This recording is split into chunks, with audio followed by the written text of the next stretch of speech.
Assalamualaikum warahmatullahi wabarakatuh. Berjumpa pertama kalinya di acara. Sebenarnya saya masih bingung ini acaranya mau dikasih judul monolognya atau monolog. Ya, seiring waktu lah ya. Tapi nggak tahu nih jadi keluarnya apa. Oke, beberapa kolega yang pertama kali ketemu hari ini. Hari ini saya akan membahas sebuah puisi yang puisi ini saya buat saat telah memasuki masa-masa PSBB kalau tidak salah, yang terinspirasi dari postingan-postingan para khususnya para milenial yang mengekspresikan rasa rindu mereka, mayoritas sih kepada kecengannya dan pacarnya ya. Nah, cuman lucu sih sebenarnya, tapi jujur sih agak menjadikan juga sebenarnya. Nah, ada masuk malam guys, biarin ya. Nah, sebenarnya agak menjadikan juga karena dari ekspresi-ekspresi mereka itu ada rasa rindu yang terpenjara gitu, yang tertahan, yang terkungkung. Jadi itu menginspirasi saya untuk nulis sebuah puisi. Oke, kita lihat judulnya Lewat Jendela Virtual. Itu tadi judulnya Lewat Jendela Virtual. Oke, kita langsung bahas background aja ya. Kita bahas dan breakdown para kolega Oke, paragraf pertama nih. Hari tiba-tiba sendu seperti mengolok-olok aku. Si bintang berambut api sembunyi di awan kelabu. Langit tidak bermake up, wajahnya sedingin kaku. Semua menjadi rumit kalau diserang rindu. Oke. Karena saat itu hari tiba-tiba sendu seperti mengolok-olok itu karena kita mau pergi kemana waktu itu. Semua nggak boleh, semua kawasan bisnis, kawasan hiburan, perkantoran, sekolah semua ditutup, nggak boleh berkegiatan. Jadi istilah kalau anak sekarang tuh gabut ya, mau ngapain gitu. Even ke pasar pun jam-jaman, kalau nggak salah waktu itu pasar tradisional itu tutup sampai jam 10, sementara pasar modern kayak supermarket itu baru buka jam 10 sampai jam 5 kalau nggak salah. Dan itu dicek suhu tubuh, dibatas kuota masuk dalamnya lokasinya. Jadi hari itu kayak mengolok-olok ya, suasana tuh kayak mengolok-olok kita ya. Lu mau ngapain? Di rumah aja bos gitu. Di rumah aja nih bro sis. Ya udah pasti ya buat kaum muda tuh sebuah keadaan yang gak asik banget. Terus si bintang berambut api sembunyi di awan kelabu. Kalau nggak salah saya nulisnya ini waktu lagi musim hujan ya, penghujan ya, soalnya ada matahari yang tiba-tiba, si bintang berambut api kan itu si matahari kan, dia sembunyi di balik kelabu ya, ya anggaplah lagi musim penghujan. Langit tak bermake up, wajahnya sedingin kaku. Ya kurang lebih memang di saat musim penghujan. Jadi langit juga cedem, kalau bahasa Sunda itu apa, kelabu lah ya, nggak berwarna lah gitu, bikin gak mood lah kalau bahasa ininya. Semua menjadi rumit kalau diserang rindu. Nah ini nih yang seperti saya tadi bilang, karena tidak bisa pergerakan massa itu dibatasi, termasuk si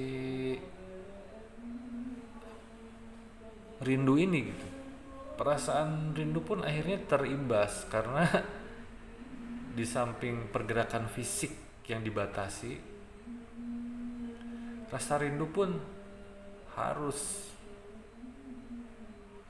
dalam kondisi yang dia tidak bisa mengekspresikan kebebasannya.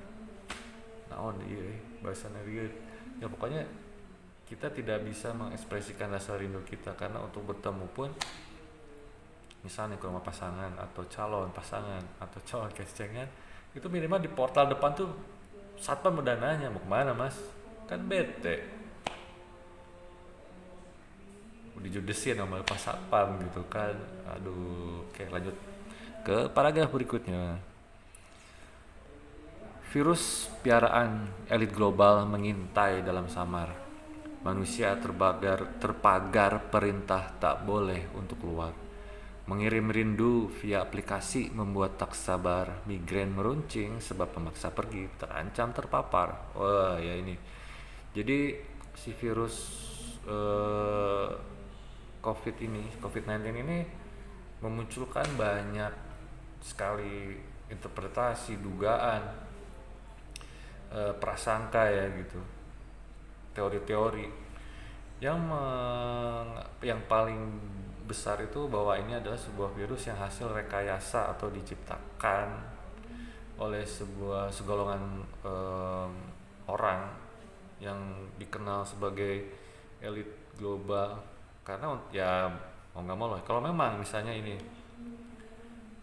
teori yang mengatakan bahwa ini ada sebuah rekayasa, membuat virus itu membutuhkan biaya besar, wajar dong gitu. Jadi memunculkan banyak spekulasi dan interpretasi dugaan yang mengatakan bahwa virus ini adalah sebuah virus yang direkayasa, yang dioprek lah kalau bahasa Sundanya, di rekayasa tadi untuk si virus flu ini untuk memiliki daya rusak yang sangat besar, yang lebih masif lagi, tidak tergantung dengan area dan suhu, dia mampu menerabas itu semua. Kan kalau virus tuh umumnya biar dulu lah ya, yang saya tahu nih buat orang awam, maaf ya, sangat tergantung kondisi daerah, sangat tergantung kondisi suhu tertentu gitu. Nah ini si virus ini kenapa tiba-tiba dia jadi superhero, memiliki kekuatan yang lebih gitu dari sebelum-sebelumnya? Apakah dia memiliki kemampuan untuk berpikir untuk wah ini manusia udah santai nih sama virus flu biasa, gue butuh upgrade gue untuk lebih asik, untuk lebih masif nih merusaknya. Apakah dia mampu berpikiran seperti itu, atau memang ada pihak lain yang di belakang itu untuk melakukan rekayasa tersebut? Oke. Manusia terpagar perintah tidak boleh keluar. Jelas dengan adanya ketentuan pemerintah dan hampir di seluruh negara, pergerakan massa itu dibatasi sekali, sangat dibatasi sekali, karena dengan adanya aturan yang untuk membatasi pergerakan manusia agar tidak berkumpul, agar si virus ini tidak dapat menyebar dengan cepat lagi gitu. Jadi kerumunan, tongkrongan sangat dibatasi, termasuk ruang lingkup kerja, lingkup sekolah, dan lain-lainnya yang akrab dengan kerumunan dibatasi, sangat dibatasi sekali. Terus mengirim rindu via aplikasi membuat tak sabar. Nah ini buat kaula muda, para generasi milenial atau dewasa muda yang belum memiliki pasangan, atau yang udah bapak-bapak punya aham somewhere di sana. Ini aja lah ya. Mengirim rindu tuh jadi ikut terbatasi juga gitu dalam presentasi yang sangat kecil lah, karena hanya bisa telepon atau video call lewat beberapa aplikasi, dan itu jelas membuat rasa sabar kita tertekan gitu.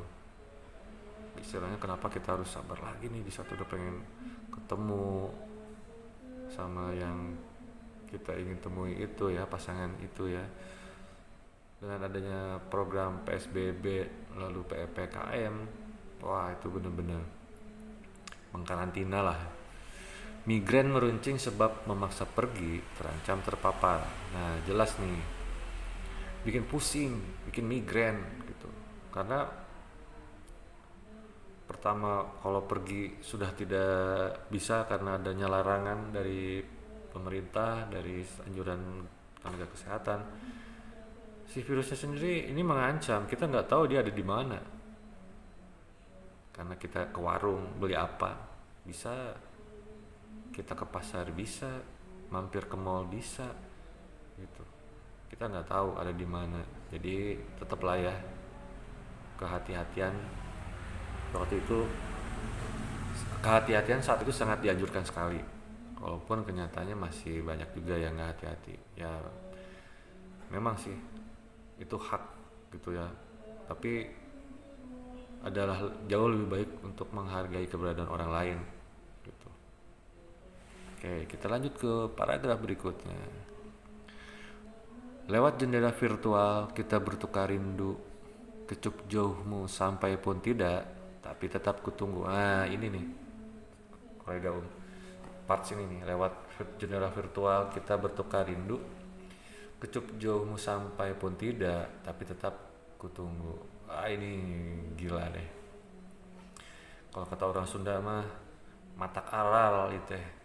Jadi pusing yang jedut guys, edan gitu ke kepala teh kayak mau pecah gitu pembuluh darah tuh, karena mau ketemu tapi nggak bisa, kan mangkal gitu ya. Seperti saya tadi bilang, di saat kita mau ke rumah pasangan nih, belum tentu, jangankan di rumahnya ya, di rumahnya mungkin orang tua keluarga pasangannya atau orang yang kita kecengin juga, aduh suruh dong, dia jangan dulu kesini takut gitu misalnya, entah belum divaksin atau kan tingkat kewaspadaan juga berbeda-beda ya, mungkin dari pihak itu kitanya dari pihak pasangan kitanya yang sangat berhati-hati sekali kan gitu kan, ke kita pada jadi gak enak ya, aduh jadi gak enak juga nih. Nah belum itu, seperti yang saya bilang tadi sebelumnya, di depan kompleknya aja kita udah menemukan barrier penghalang dan mungkin berkumis, berbadan kekar gitu, mau kemana dek, aduh pak.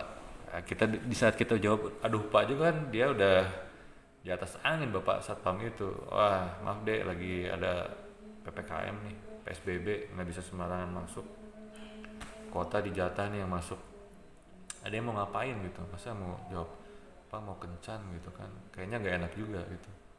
Tapi mau bilang nggak kencan kangen, tapi masa mau bohong. Nah itu juga udah menimbulkan sebuah dilema, konflik batin, bahaya itu, membahayakan lah di saat kondisi di lingkungan kita tidak kondusif, kita tidak kondusif juga karena keinginan yang tadi itu ya,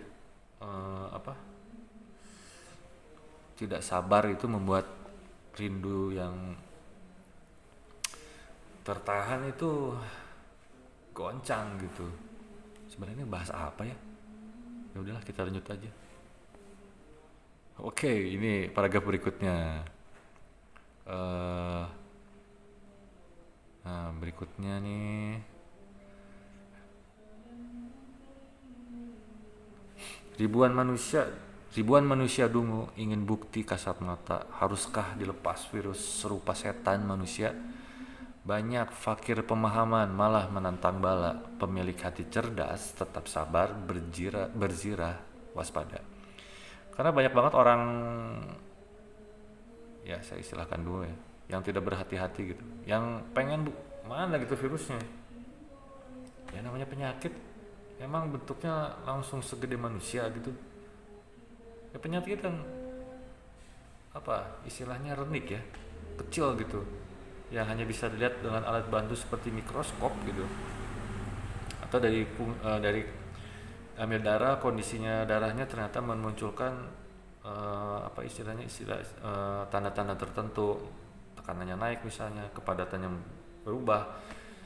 Nah ini minta bukti yang kasat mata, yang pengen bisa dilihat itu kan nggak mungkin.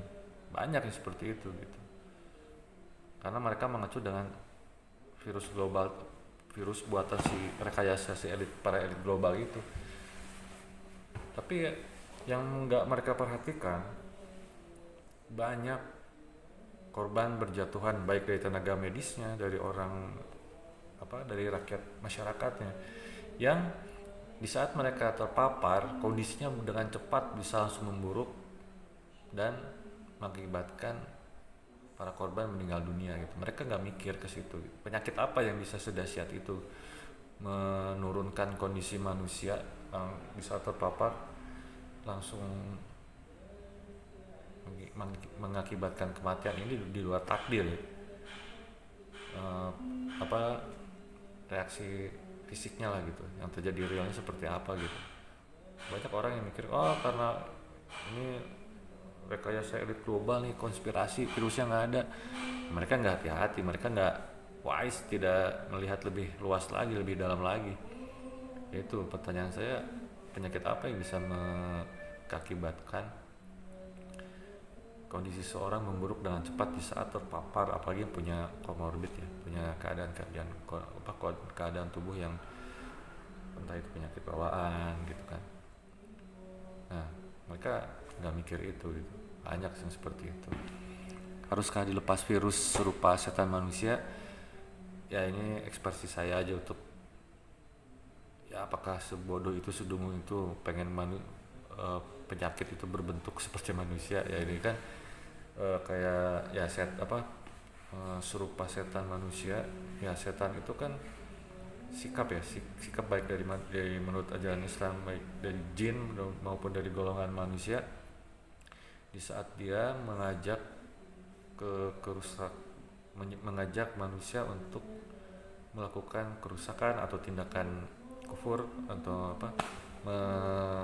menentang perintah Allah gitu. Kalau iblis kan dari golongan jin yang tidak mau melaksanakan perintah Allah Tuhan gitu, Rob, dan dia digelari kufur karena si namanya siapa gitu aslinya, jadi iblis gitu kan. Nah kalau iblis itu lebih hanya untuk dirinya sendiri, sikap yang berdampak hanya pada dirinya sendiri. Kalau si setan ini dia ngajak-ngajak gitu, efeknya jadi massal. Apa perlu gitu si virus ini jadi bentuk segede apa gitu, yang jadi kasat mata, ya justru kan ngeri. Itulah. Banyak fakir pemahaman malah menantang bala. Itu oke lah, masih diperdebatkan gitu. Penanganan COVID ini yang paling efisien, paling baik itu seperti apa? Tapi pemerintah dan dinas kesehatan ya, pas itu terkhusus, mereka sudah memformulasikan nih uh, apa ya, sebuah tindakan pencegahan yang dirasa cukup untuk saat ini atau mungkin paling tepat. Ya mereka kan rapat juga, pasti nggak hanya serampangan gitu ya udah kasih penutup aja, kan nggak juga. Mereka pasti berdasarkan kaidah-kaidah yang benar gitu, yang ternyata, dan itu berlaku juga global. Menutup mulut, mencuci tangan, yang intinya untuk lebih kepada kebersihan diri, karena agar si virus itu tidak betah atau menempel di tubuh kita gitu. Pemilik hati cerdas tetap sabar, berzirah, waspada. Nah, kalau orang cerdas pasti berpikiran untuk tetap waspada. Ya saya juga nggak cerdas-cerdas amat sih, dan mungkin banyak juga yang kayak saya gitu ya. Tapi tetap dong kita berusaha cerdas gitu, karena untuk menghargai diri kita sendiri, kita juga menghargai orang lain. Kita tetap waspada dong. Masa petantang petenteng gitu kan, nggak gitu juga. Mas ya nggak asik lah, nggak keren sih sebenarnya kalau yang petantang petenteng. Maaf, virusnya gini, ya itu tadi, nggak ngelihat lebih dalam, lebih luas, lebih jauh lagi gitu. Ini ada sesuatu yang mengkhawatirkan gitu, udah merenggut banyak orang. Kalau nggak waspada ya nggak cerdas. Terus paragraf selanjutnya balik. Lewat jendela virtual kita bertukar rindu, kecup jauhmu sampai pun tidak, tapi tetap kutunggu. Nah ini bagian yang sangat padat, menyedihkan ya, agak sedikit memunculkan senyum ya juga, karena benar-benar ironis gitu.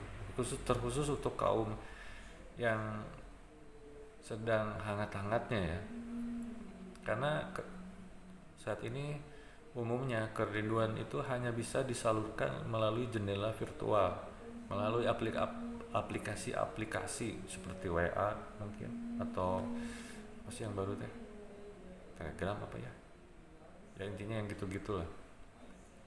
Mau nggak mau video call atau berbagi foto gitu ya, karena kerinduan ini benar-benar luar biasa sebenarnya dampaknya buat manusia.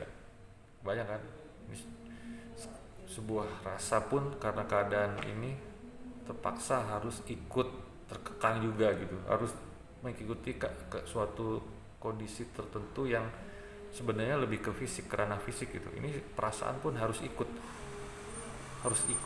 mau nggak mau gitu, luar biasa.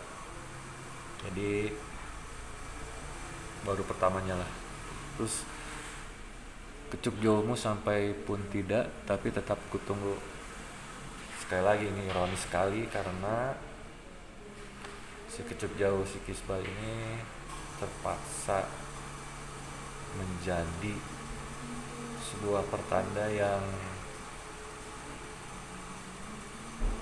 bisa mengungkapkan kerinduan itu di era sekarang di mana pergerakan terkungkung. Tapi alhamdulillah lah, bersyukurlah kita masih bisa berbagi kerinduan dengan orang yang kita sayang, yang kita kangenin melalui jendela virtual ini. Oke, kolega itu tadi pembahasan puisi saya yang berjudul Melalui Jendela Virtual. Mungkin lain kali kita bahas lagi yang lain. Ya santai aja lah, kita mengalir aja ya. Oke, kolega semoga terhibur, semoga bermanfaat. Kritik atau like-nya silahkan, terbuka banget. Bertemu lagi di episode yang lain. Assalamualaikum warahmatullahi wabarakatuh.